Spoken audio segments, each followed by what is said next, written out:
Good evening, friends, fiends, and superb supernatural beings. Welcome to the spooky side of A Bit Late. Mwahaha.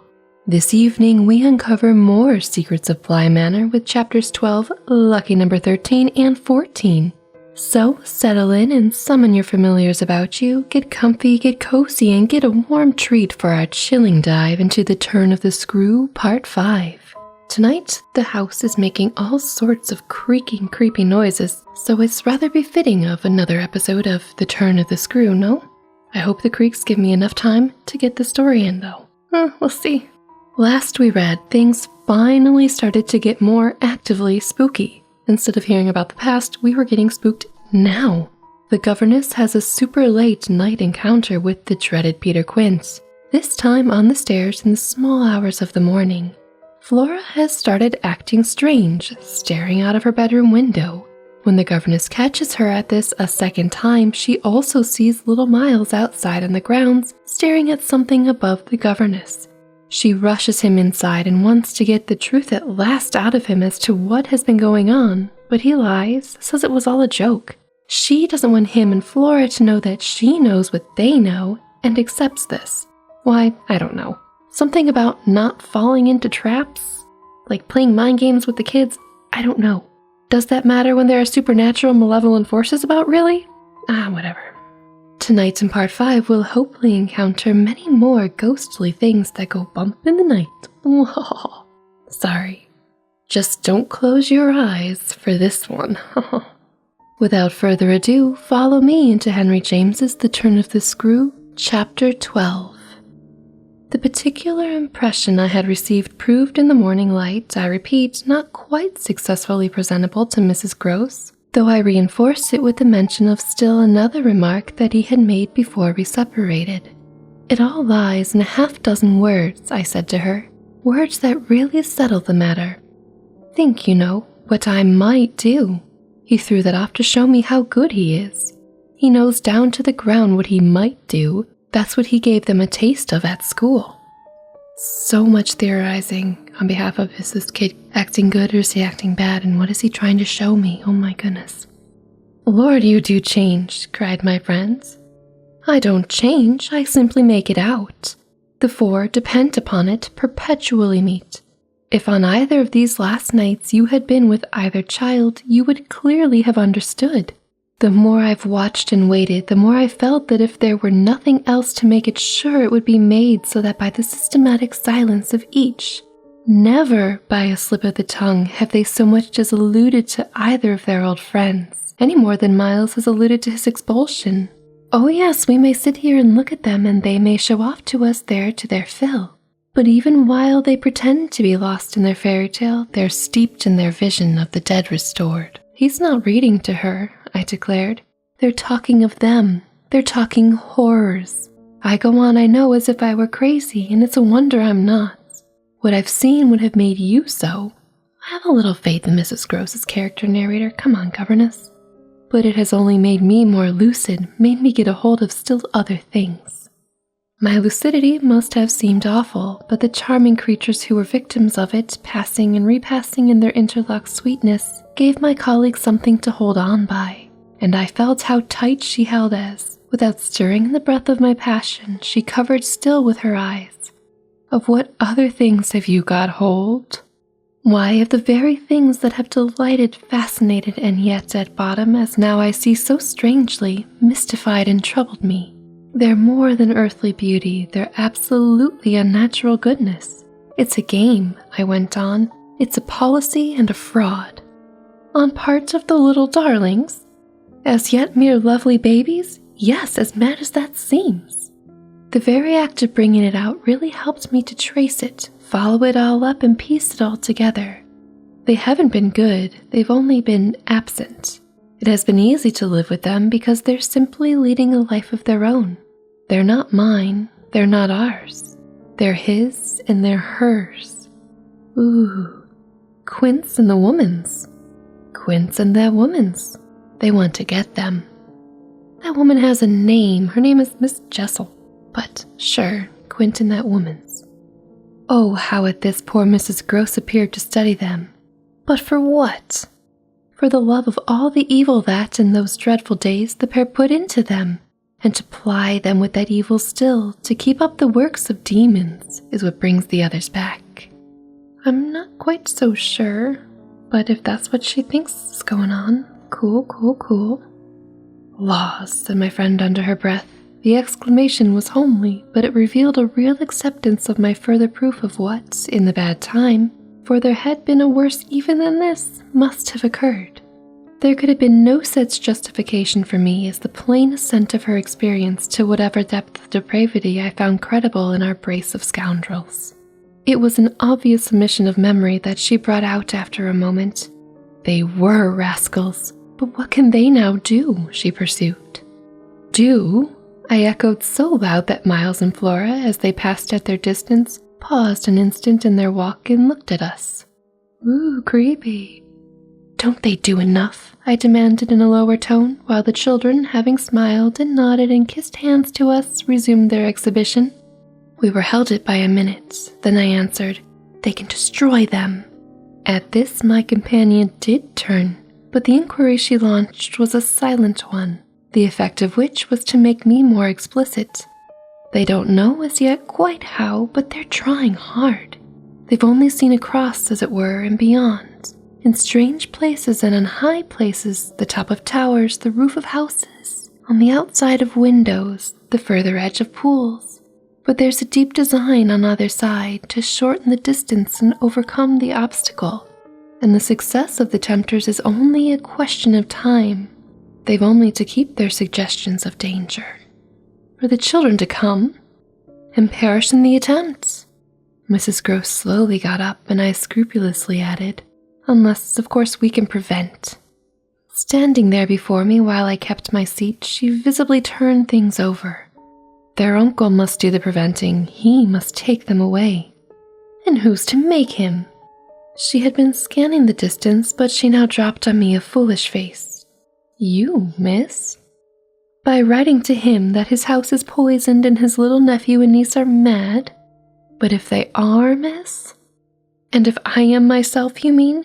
That's charming news to be sent him by a governess whose prime undertaking was to give him no worry. Mrs. Gross considered, following the children again. Yes, he does hate worry. That was the great reason. Why those fiends took him in so long? No doubt, though his indifference must have been awful. As I am not a fiend, at any rate, I shouldn't take him in. My companion, after an instant and for all answer, sat down again and grasped my arm. Make him at any rate come to you. I stared. To me? I had a sudden fear of what she might do. Him. He ought to be here. He ought to help. I quickly rose, and I think I must have shown her an odder face than ever yet. You see me asking him for a visit? No, with her eyes on my face, she evidently couldn't. She doesn't have it in her, I suppose. Instead of it even, as a woman reads another, she could see what I had saw myself. His derision, his amusement, his contempt for the breakdown of my resignation at being left alone and for the fine machinery I had set in motion to attract his attention to my slighted charms. She didn't know, no one knew, how proud I had been to serve him and to stick to our terms. Yet she nonetheless took the measure, I think, of the warning I now gave her. If you should so lose your head as to appeal to him for me... She was really frightened. Yes, miss? I would leave on the spot both him and you. Oh no, but what about the children who you love? No. We'll find out in the next chapter, which is right now. The Turn of the Screw, Chapter 13. It was all very well to join them, but speaking to them proved quite as much as ever an effort beyond my strength, offered in close quarters difficulties as insurmountable as before. The situation continued a month, then with new aggravations and particular notes, the note above all sharper and sharper of my small ironic consciousness on the part of my pupils. So things are getting worse, and nothing's changed, 'cause nothing's changed. It was not, I am as sure today as I was sure then, my mere infernal imagination, It was absolutely traceable that they were aware of my predicament and that this strange relation made, in a manner for a long time, the air in which we moved. I don't mean that they had their tongues in their cheeks or did anything vulgar, for that was not one of their dangers. I do mean, on the other hand, that the element of the unnamed and untouched became, between us, greater than any other, and that so much avoidance could not have been so successfully effected without a great deal of tacit arrangements.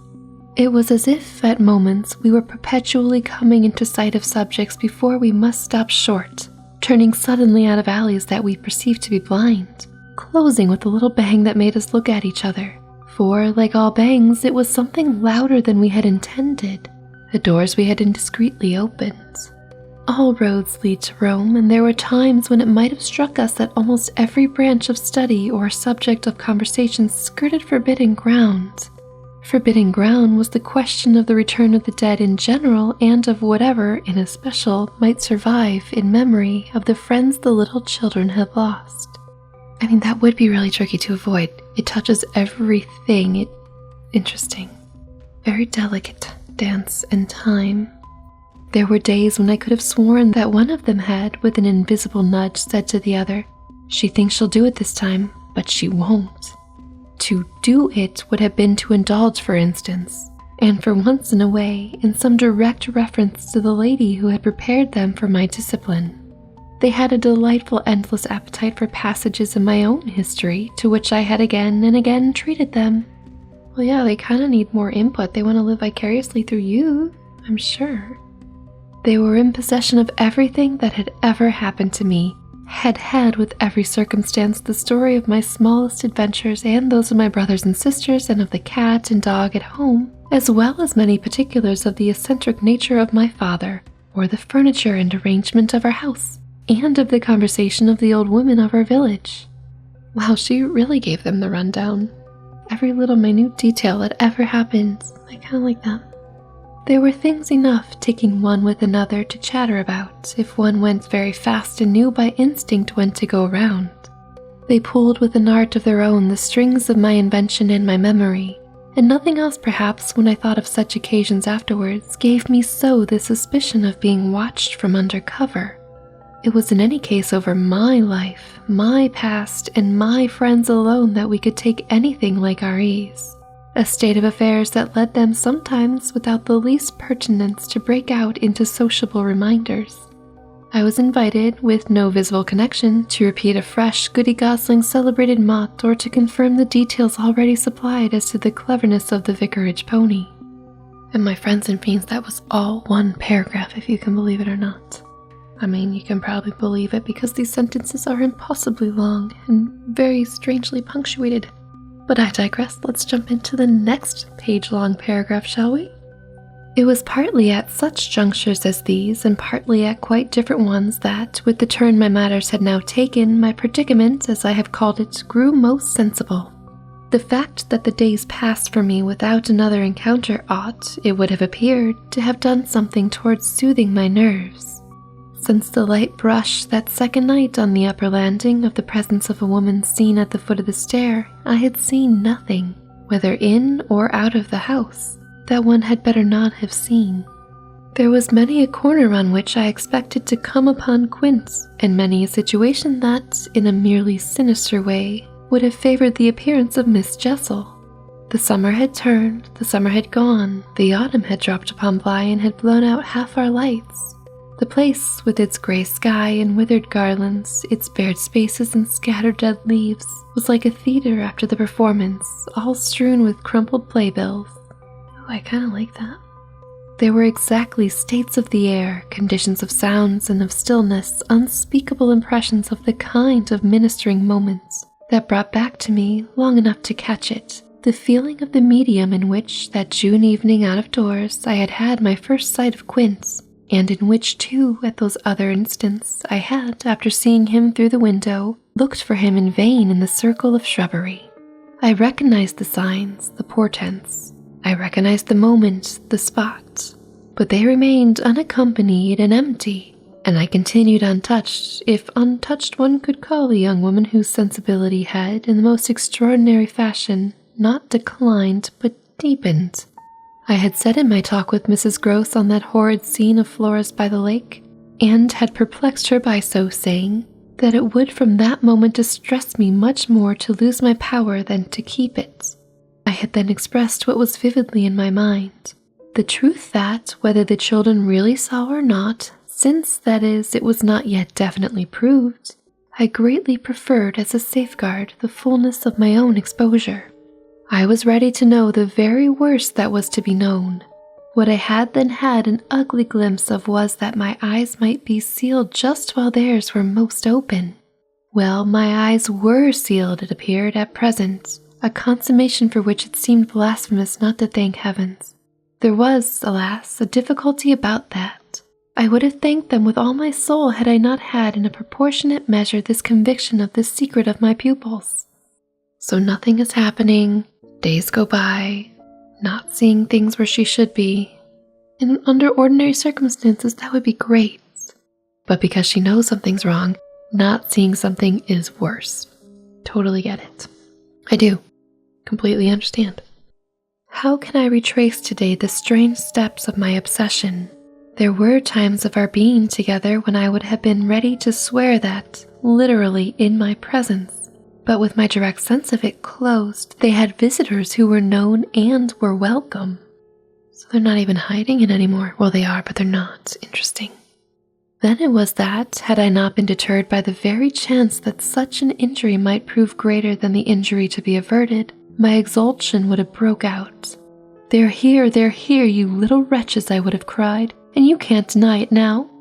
The little wretches denied it with all the added volume of their sociability and their tenderness, in just the crystal depths of which, like the flash of a fish in a stream, the mockery of their advantage peeped up.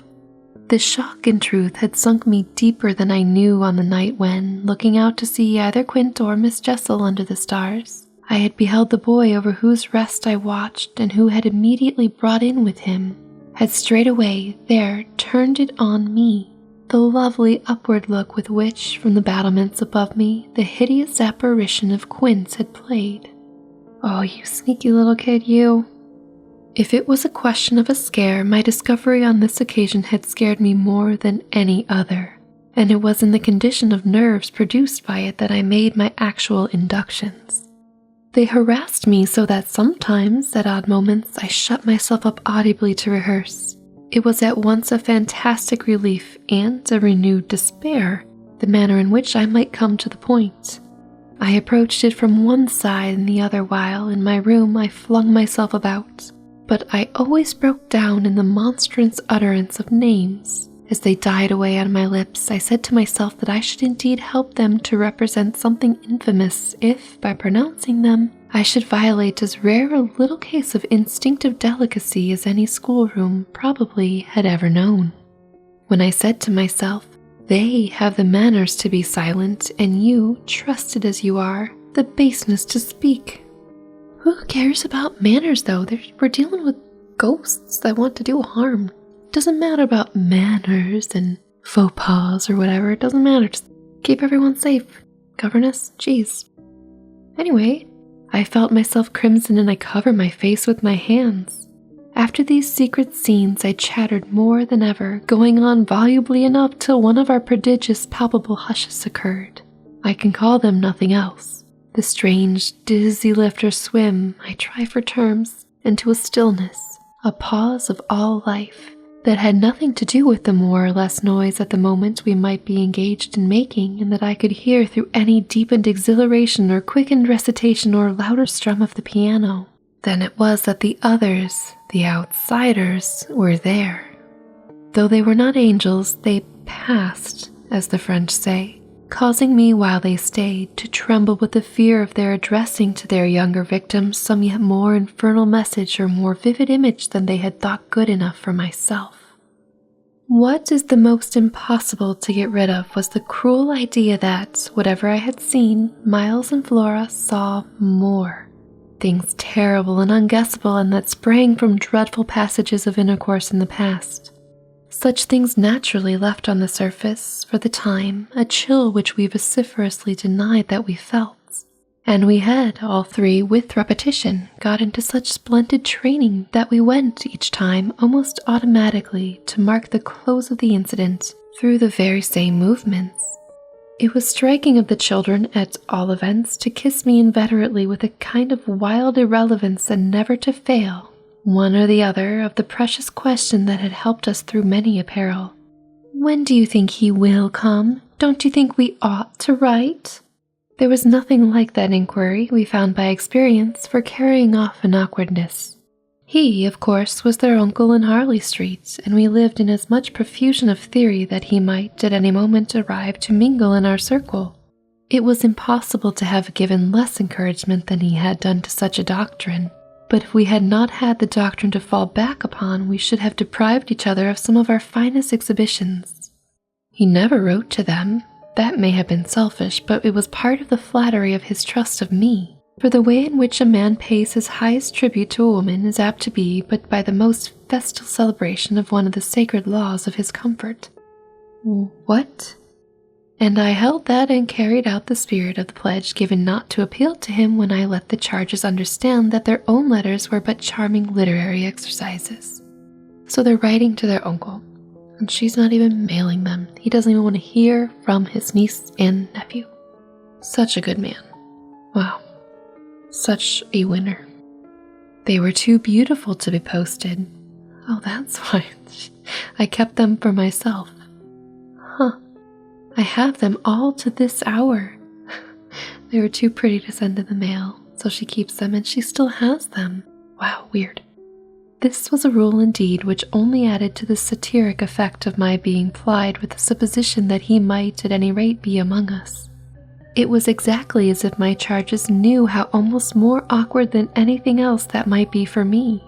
There appears to me, moreover, as I look back, no note in all of this more extraordinary than the mere fact that, in spite of my tension and of their triumph, I never lost patience with them. Good job.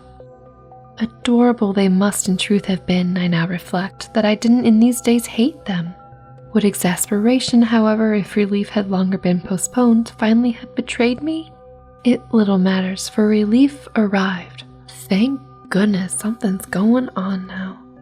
I call it relief, though it was only the relief that a snap brings to a strain or the burst of a thunderstorm to a day of suffocation. It was at least change, and it came with a rush. Here we are at the point of change. Chapter 13 was like the breath before a storm, and hopefully chapter 14 has the storm. Da-da. The Turn of the Screw, chapter 14. Walking to church a certain Sunday morning, I had little Miles at my side and his sister in advance of us and Mrs. Groce's, well in sight. It was a crisp, clear day, the first of its order for some time. The night had brought a touch of frost, and the autumn air, bright and sharp, made the church bells almost peal with delight. It was an odd accident of thought that I should have happened at such a moment to be particularly and very gratefully struck with the obedience of my little charges. Why did they never resent my inexorable, my perpetual society? Something or other had brought nearer home to me that I had all but pinned the boy to my shawl, and that, in the way of our companions were marshaled before me, I might have appeared to provide against some danger of rebellion. I was like a jailer with an eye to possible surprises and escapes. But all this belonged, I mean their magnificent little surrender, just to the special array of the facts that were most abysmal. Turned out for Sunday by his uncle's tailor, who had had a free hand and a notion of pretty waistcoats and of his grand little air, Miles' whole title to independence, the rights of his situation were so stamped upon him that if he had suddenly struck for freedom, I should have had nothing to say. So he looks old and in charge now. Got it. I was by the strangest of chances wondering how I should meet him when the revolution unmistakably occurred. I call it a revolution because now I see how, with the word he spoke, the curtain rose on the last act of my dreadful drama, and the catastrophe was precipitated. "Look here, my dear, you know," he charmingly said. "When in the world, please, am I going back to school?" What kid talks like that? "Look here, my dear, you know. When in the world, please, am I going back to school?" Shh, shh. Transcribed here, the speech sounds harmless enough. It doesn't really, though. Particularly as uttered in a sweet, high, casual pipe with which, at all interlocutors, but above all at his eternal governess, he threw off intonations as if he were tossing roses. Ugh. There was something in them that always made one catch, and I caught, at any rate, now so effectually, that I stopped as short as if one of the trees of the park had fallen across the road. There was something new on the spot between us, and he was perfectly aware that I recognized it. Oh God, so he's dressed like a little man, and he's got that catch to his oh no voice, yeesh.